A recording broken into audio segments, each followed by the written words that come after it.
Welcome to I dream. ఈ రోజు మనతో పాటు డైటీషియన్ డాక్టర్ యశ్వంత్ గారు ఉన్నారు. మాట్లాడదాం. హలో అండి, welcome to our show. Hello అండి. నమస్తే. సో సోషల్ మీడియా టెక్నాలజీ ఇంత పెరిగిపోయిన తర్వాత, ప్రతి ఒక్కరికి అవేర్నెస్ వచ్చిన తర్వాత ఒక డాక్టర్ దగ్గరికి వెళ్తారు అంటే ఎంతో పెద్ద సమస్య ఉంటే తప్ప కన్సల్ట్ అవ్వరు. అవును. అది కూడా దట్ టు డైటీషియన్స్ని, న్యూట్రిషనిస్ట్ని, వాళ్ళకి ఎంతో ఇంపార్టెంట్ అయితే ఎంతో వాళ్ళకి అది చాలా హై స్థాయిలో ఉంటే తప్ప వాళ్ళు కన్సల్ట్ అవ్వరు. అవును. సో మీ దగ్గరికి ఎక్కువగా ఏ సమస్యతో ఎక్కువ మిమ్మల్ని కన్సల్ట్ అవుతారండి? అంటే ఒకటి చూసినట్టయితే మెయిన్ థింగ్ ఈ మధ్యలో ఎక్కువ ఫ్యాటీ లివర్ కేసెస్ అనేది ఇంక్రీజ్ అవుతున్నాయి.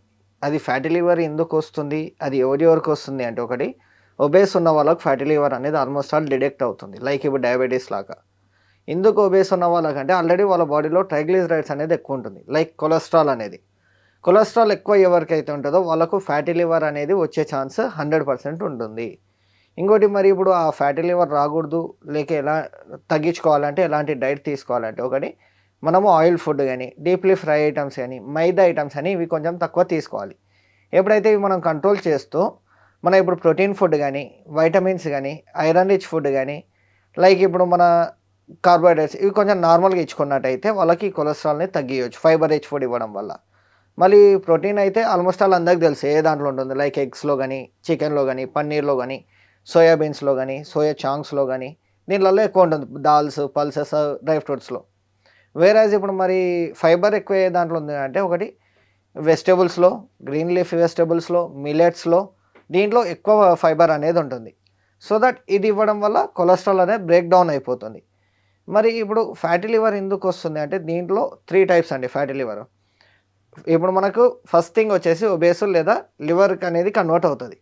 లివర్లో 3 టైప్స్ ఏంది? Grade 1 fatty liver, grade 2 fatty liver, grade 3 fatty liver అనేది ఉంటుంది. ఈ 3 ఏంటంటే స్టేజెస్ మనకు. ఇప్పుడు నార్మల్గా ఆయిల్ ఫుడ్ లేదా అట్లా తీసుకున్న వాళ్ళకి max to max grade 1 fatty లివర్లోనే ఉంటారు. లేదా ఇంకోటి ఫోర్త్ది వచ్చేసి ఆల్కహాలిక్ ఫ్యాటీ లివర్ అంటాం. ఆల్కహాలిక్ ఫ్యాటీ లివర్ అంటే మీకు ఆల్మోస్ట్ ఆల్ అర్థం అయి ఉంటుంది నాకు తెలిసి. ఆల్కహాల్ ఎవరైతే ఎక్కువ కన్జప్షన్ చేస్తారో వాళ్ళది ఆల్కహాలిక్ ఫ్యాటీ లివర్ కిందకి కన్సిడర్ అయిపోతుంది. ఆ టైంలో ఏమవుతుందంటే వాళ్ళకు సిరోసిస్ స్టేజ్కి వెళ్ళే ఛాన్స్ కూడా ఉంటుంది. అంటే ఈ 3 స్టేజెస్ దాటాక నెక్స్ట్ స్టేజ్ వచ్చేసి alcoholic fatty liver, next cirrhosis. Cirrhosis అంటే లివర్ ట్రాన్స్ప్లాంట్ లేదా లివర్ని కంట్రోల్ చేసుకోవచ్చు మనం. ఈ స్టేజ్ అనేది ఎక్కువ అంటే మనం ఈ 2 స్టేజెస్ వరకు వెళ్ళకూడదు. ఎంతున్నా గ్రేడ్ 1, గ్రేడ్ 2, గ్రేడ్ 3 వరకు వస్తే మనము రివర్సల్ చేసుకోవచ్చు లేదా కంట్రోల్ చేసుకోవచ్చు. లైక్ ఇప్పుడు లివర్ నుంచి గ్రేడ్ 1కి వచ్చింది అనుకోండి, గ్రేడ్ 1 నుంచి మనం నార్మల్కి తెచ్చుకోవచ్చు. Grade 2 to grade 1, grade 3 to grade 2, grade 2 to grade 1 తెచ్చుకోవచ్చు. వేరస్ గ్రేడ్ 3 దాటింది అనుకోండి మనం తెచ్చుకోలేము, కంట్రోల్ చేసుకోవచ్చు through healthy diet and workouts. ఇంకోటి ఈ ఫ్యాటీ లివర్ ఎక్కువ ఎవరికి వస్తుందంటే ఎర్లీ 30s వాళ్ళకి వస్తుంది. లైక్ ఇప్పుడు యూత్కు. ఎందుకంటే ఒకటి ప్రాపర్గా ఫుడ్ అనేది ఉంటుంది. లైక్ ఒకవేళ తిన్నామంటే బయట ఫుడ్ లైక్ పిజ్జా, బర్గరు, లేకంటే డీప్లీ ఫ్రై ఐటమ్స్ ఇవి ఎక్కువ మనం ప్రిఫర్ చేస్తున్నాం. ఎందుకు ప్రిఫర్ చేస్తున్నాం? టేస్ట్ కోసం ప్రిఫర్ చేస్తున్నాం. లేదంటే అంత టైంకి మనం తినేసినాం కదా, మనకు సరిపోయింది కదా అని చూస్తున్నాం. వేరస్ మన బాడీ కూడా తట్టుకునే శక్తి ఉండాలి. లైక్ ఇప్పుడు కొలెస్ట్రాల్ లెవెల్స్ ఎక్కువ అయింది అనుకోండి, లివర్కి ఎఫెక్ట్ అవుతుంది. లివర్ వల్ల తర్వాత అనేక రకాల లైక్ కిడ్నీ ఇష్యూస్ రావడము, లేదంటే బాడీ ఇప్పుడు ఒబేస్కు కన్వర్ట్ అవ్వడము, ఇవన్నీ జరుగుతుంటుంది. అంటే ఒబేస్ కూడా ఎందుకు వస్తుంది? మనం ప్రాపర్గా డైట్ ఇవ్వకపోవడం వల్లనే ఒబేస్ వస్తుంది. ఒబేస్ వచ్చినాక ఈ లివర్ ఇష్యూస్ రావడము, డయాబెటీస్ రావడం, లేదంటే ఇట్లా పీసీఓడి రావడం, ఇట్లా అనేక రకాల లైఫ్ స్టైల్ డిసార్డర్స్ అనేది వస్తుంది. అది రాకూడదు అంటే మనము డైట్ ప్రాపర్గా ఇస్తూ, ఇంకోటి ఈ ఫ్యాటీ లివర్ ఉన్న వాళ్ళు అదేది వర్కౌట్స్ అనేది ఇంపార్టెంట్ వాళ్ళకు. ఎందుకంటే వర్కౌట్ చేయకుంటే కొలెస్ట్రాల్ అనేది కంట్రోల్ కాదు. కంట్రోల్ కాకపోతే వాళ్ళకి ఏమవుతుంది? ఒబేస్ అనేది ఇంకా ఇంక్రీజ్ అవుతుంది. దానివల్ల హార్ట్ మీద ప్రెషర్ పడే ఛాన్స్ ఉంటుంది, మన బాడీ ఆర్గాన్స్ మీద కూడా ప్రెషర్ పడే ఛాన్స్ ఉంటుంది. సో ఇట్లా హెల్తీ డైట్ ఇస్తూ వర్కౌట్స్ ప్రాపర్గా ఎప్పుడైతే చేస్తారో వాళ్ళకి హెల్తీ లివర్ అనేది ఉంటుంది. లైక్ ఫ్యాటీ లివర్ నుంచి హెల్తీ లివర్కి కన్వర్ట్ చేసుకునే ఛాన్స్ ఉంటుంది అట్లీస్ట్. ఓకే. సో యూత్ ఎక్కువగా ఈ ప్రాబ్లమ్‌ని ఫేస్ చేస్తున్నారు అని అంటున్నారా? మీ దగ్గరికి వచ్చే వాళ్ళు కూడా ఎక్కువ యూతే ఉన్నారు ఇందులో. అవును. ఎందుకంటే ఇప్పుడు లైక్ ఇప్పుడు మనమే ఉన్నాము, కుక్ చేసుకునే టైం ఉండదు. మనం వెంటనే ఏది ఆర్డర్ చేస్తాం? జొమాటో ఓపెన్ చేసి లేదా స్విగ్గీ ఓపెన్ చేసి లైక్ బిర్యానీ కానీ, లేదంటే పిజ్జా కానీ, బర్గర్ ఇవే ఆర్డర్ చేస్తాం. దానివల్ల ఏమొస్తుంది? మనకు కొలెస్ట్రాల్ అనేది వస్తుంది. కొలెస్ట్రాల్ వచ్చేవరకు ఇక్కడ ఫ్యాటీ లివర్ స్టార్ట్ అవుతుంది. ఎందుకనంటే బాడీ అనేది ఎంతవరకు డైజెస్ట్ చేసుకోవాలో అంతవరకే డైజెస్ట్ చేస్తుంది.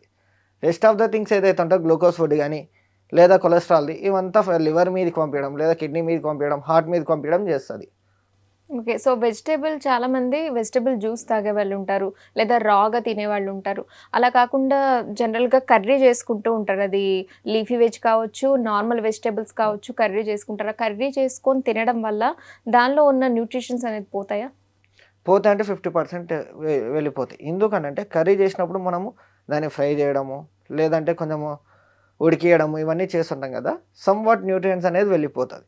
వేరాజ్ రాలో గానీ లేదా లైట్ బాయిల్‌లో ఏమైతదంటే న్యూట్రియంట్స్ అనేది 70% వస్తాయి. ఏ దాంట్లోనైనా న్యూట్రియంట్స్ అనేది వెళ్తది. బట్ పర్సెంటేజ్ పరంగా చూసుకున్నట్టయితే రాలో, లైట్ బాయిల్డ్ వెజిటబుల్స్ అయిన గ్రీన్ లీఫ్ వెజిటబుల్స్‌లో న్యూట్రియంట్స్ 70% ఉంటాయి.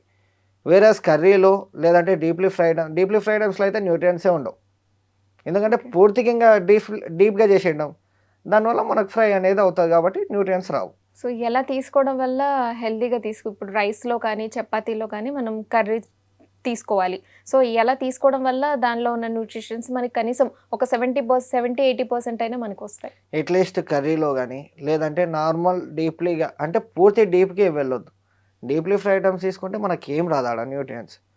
కర్రీ టైప్ గానీ తీసుకుంటే లైట్ బాయిల్డ్ తీసుకున్నట్టయితే న్యూట్రియంట్స్ అనేవి 50-70% వచ్చేస్తది. దాల్ తీసుకోవచ్చంటారా? అంటే కర్రీస్ కంటే కంపేర్ చేసుకుంటే కర్రీతో కంపేర్ చేసుకుంటే దాల్ తీసుకోవడం వల్ల మనకి ప్రోటీన్ వస్తుంది. అండ్ కొంచెం దానికున్న అంటే ఇప్పుడు కర్రీగా ఉన్న మీ న్యూట్రియంట్స్ అవును. న్యూట్రిషన్స్ పోతాయని అంటున్నారు కదా! సో, చపాతీలో కానీ అంటే వెయిట్ లాస్ స్పెషల్‌గా వెయిట్ లాస్ అవ్వాలి అనుకునేవాళ్ళు లేదా ఇలా ఫ్యాటీ లివర్‌తో ఓకే. కొలెస్ట్రాల్ ఉండి బాధపడేవాళ్ళు. సో, ఇలా దాల్ తీసుకోవచ్చా డైలీ? సారీ. దాల్ తీసుకోవచ్చు. రెగ్యులర్‌గా గూడా తీసుకోవచ్చు. ఎందుకంటే ప్రోటీన్ అది. ఇంకోటి దానివల్ల మనకు కొలెస్ట్రాల్ వచ్చేదేముండదు. దాల్స్ వల్ల మనకు న్యూట్రియంట్స్ కూడా ఒక 50-70% కవర్ అవుతది. సో, అట్లా దాల్స్ కూడా రెగ్యులర్ డైట్‌లో కూడా మనం ఇంక్లూడ్ చేసుకోవచ్చు. Okay. Okay. Thank you sir. Thank you.